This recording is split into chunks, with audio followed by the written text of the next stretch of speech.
Hello students, this side your chemistry teacher Isha Dhiman. इस video में हम कार्बन के एलोट्रोप्स पढ़ेंगे। Allotropes of carbon. सबसे पहले हमें ये पता होना चाहिए कि एलोट्रोप्स होते क्या है। ठीक है, तो कोई भी एटम या कोई भी कंपाउंड जब एक से ज्यादा फॉर्म में मिलता है उसको बोलते हैं एलोट्रोप्स। ओके, चलिए टॉपिक है हमारा एलोट्रोप्स ऑफ कार्बन। ठीक है, the element carbon occurs in different form in nature with widely varying physical properties। इन्होंने बोला है कि जो कार्बन है वो नेचर में अलग अलग फॉर्म्स में मिलता है और उनकी फिजिकल प्रॉपर्टीज भी अलग होती है। एलोट्रोप्स का ही मतलब ये है कि कोई एटम एक से ज्यादा फॉर्म में मिलना और उसकी क्या हो प्रॉपर्टीज भी अलग अलग हो, डिफरेंट हो। ठीक है, वो होता है एलोट्रोप। और जो प्रॉपर्टी डिफरेंट शो करता है उसको बोलते हैं allotropy. Both diamond and graphite are form by carbon atom. Diamond है और जो ग्रेफाइट है वो दोनों चीजें कार्बन एटम से बनी हुई है। ठीक है, the different lies in the manner in which the carbon atom are bonded to one another.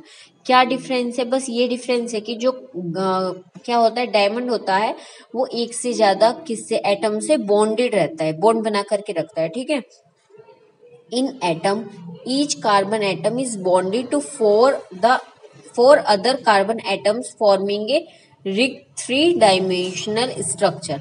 ये बोला गया है कि जो एक कार्बन का एटम होता है इसमें जो कार्बन जब डायमंड की शेप बनाता है तो वो क्या करता है, वो थ्री डायमेंशनल स्ट्रक्चर से मिलकर के बना होता है और चार एटम उसमें किसके कार्बन के जुड़े हुए होते हैं। ठीक है, इन ग्रेफाइट, अब ग्रेफाइट में क्या होता है, each carbon atom is bonded to three other carbon atoms. ठीक है, डायमंड में फोर कार्बन एटम से अटैच्ड होकर के बॉन्ड बना रहा है और ग्रेफाइट में किससे बना रहा है, थ्री। ठीक है, तीन अदर कार्बन एटम से in the same plane giving a hexagonal array. और ये क्या बना रही है, एक हेक्सागोनल स्ट्रक्चर बना रही है। नीचे डायग्राम में भी आपको शो हो रहा होगा। ठीक है, हेक्सागोनल स्ट्रक्चर बना रही है। ठीक है,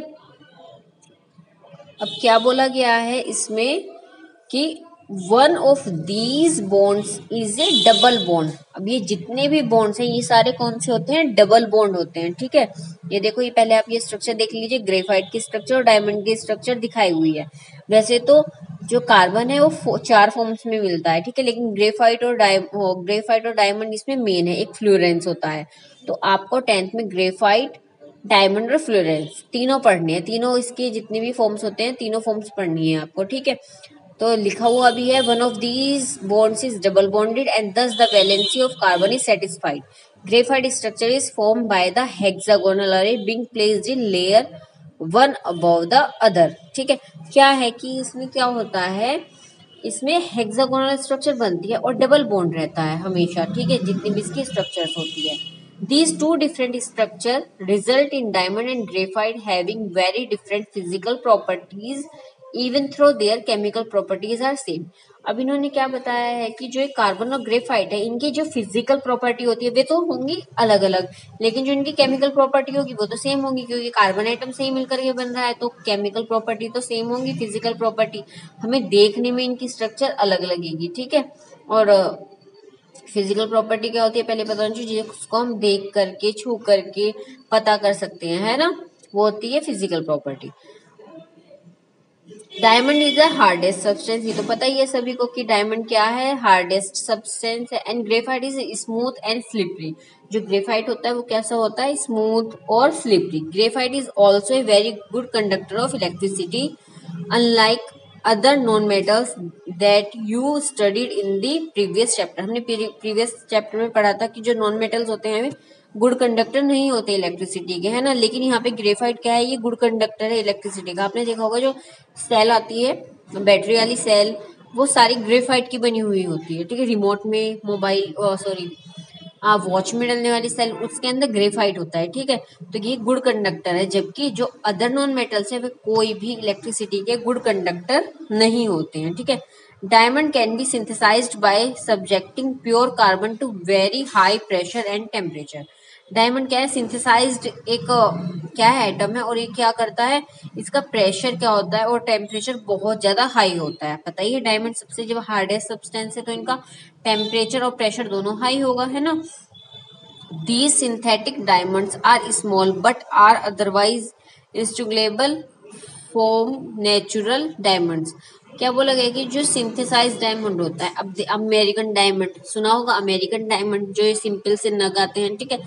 ये क्या है, ये भले ही क्या हो स्मॉल हो साइज में, लेकिन ये नेचर में क्या होते हैं डायमंड के जैसे ही होते हैं, ठीक है। थोड़े थोड़े इनकी प्रॉपर्टीज ऐसी ही होती है डायमंड की जैसी। Okay, fluorescence from another class of carbon allotropes. मैंने बताया था कि जो फ्लोरेसेंस है वो भी C60 भी बोलते हैं, वो भी क्या है कार्बन का एक अलग से एलोट्रोप है, ठीक है। वो भी क्या है कार्बन का एक तीसरा एलोट्रोप है, तीसरा रूप है। The first one to be identified was C60। जो सबसे पहला क्या फ्लोरेंस मिला है उसका नाम रखा गया है C60, which has carbon atom arrange in the stage of A football. जिसमें कार्बन एटम्स एक फुटबॉल की शेप में अरेंज है। देखो आपको एक गोल सा फुटबॉल जैसा दिख रहा हुआ है ना, तो इसमें क्या बताया गया है कि जितने भी कार्बन्स हैं C60 में वो क्या है फुटबॉल की शेप में अरेंज्ड है। Since this looked like the geodesic domes designs by the US architect Buckminster Fuller. अब इसमें क्या है जो फुटबॉल की शेप है, ये इसका जो C60 की जो शेप दी गई है वो एक US के आर्किटेक्ट थे बकमिंस्टर फुलर, ठीक है। उनके नाम पर ही फिर इसका नाम रखा गया कार्बन के इस एलोट्रोप का, और उन्होंने ही इसकी स्ट्रक्चर को क्या किया था डिजाइन किया था, ठीक है। The molecules was named Florence. अब इस मोलिक्यूल का नाम भी इसके अकॉर्डिंग ही क्या हुआ है बना है, ठीक है। किसके US का जो आर्किटेक्ट थे बकमिस्टर फुलर, उनके नाम पर ही C60 या कार्बन की तीसरी फॉर्म का नाम रखा गया है, ठीक है। आप अगर स्क्रीनशॉट लेना चाहते हैं स्क्रीनशॉट ले लीजिए। अब इसमें कुछ क्वेश्चंस मैंने दिए हुए हैं, ठीक है। फर्स्ट है what would be the electron dot structure of carbon dioxide which has the formula of CO2। अब ये CO2 है जो कार्बन डाइऑक्साइड है, इसकी स्ट्रक्चर बना के दिखानी है। जैसे मैंने आपको कोवेलेंट बॉन्ड में बताया था, तो क्या है जो CO2 है, तो देखिए इसमें 3 एलिमेंट्स है, ठीक है। 3 है तो C को बीच में रखेंगे, दोनों तरफ O आ जाएंगे। क्या है कार्बन में कितने इलेक्ट्रॉन्स होते हैं 6 या 4 होते हैं, ठीक है। कार्बन की लास्ट शेल में कितने क्लास में 4 इलेक्ट्रॉन्स होते हैं, ऑक्सीजन में कितने होते हैं 7, ठीक है। तो ये क्या करेगा ये अपने एक 6 होते हैं सॉरी ऑक्सीजन में, ठीक है। तो कार्बन क्या करेगा अपने ऑक्सीजन को 2 इलेक्ट्रॉन दोनों ऑक्सीजन को देगा और इसके साथ में ये डबल बॉन्ड बना लेगा। ऐसे ये सेकंड क्वेश्चन भी मैंने दिया हुआ है, ये आपका वर्क है, आपको खुद से पढ़ना है।